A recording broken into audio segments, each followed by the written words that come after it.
বউকে আইসক্রিম খাওয়ালেও সওয়াব আছে, বউকে ফুচকা খাওয়ালেও সওয়াব আছে, বউর হাত ধরলেও সওয়াব আছে, বউর চোখের দিকে তাকালেও সওয়াব আছে, বউয়ের দিকে সুদৃষ্টিতে তাকালেও সওয়াব আছে। আর মুমিন কি করে? বউয়ের দিকে কম তাকায়, বাইরের বড় নারীদের দিকে তাকায় বেশি। কোন মেয়েটা সবচেয়ে সুন্দর, কোন মেয়েটাকে আমার বউর চাইতে বেশি ভালো লাগে? কই কোনো পুরুষ তো এটা বলে না যে বাইরে যে মেয়েটা দেখতেছি ওর চাইতে আমার বউ অনেক সুন্দর।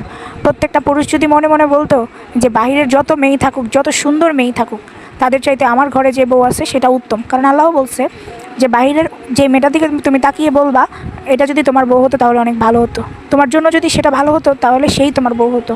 তোমার জন্য যেটা কল্যাণকর সেটাই তোমার বউ। নিশ্চয়ই আপনার বউ আপনার জন্য কল্যাণকর, নিশ্চয়ই আপনার বউকে আল্লাহ পছন্দ করে আপনার জন্য পাঠিয়েছেন।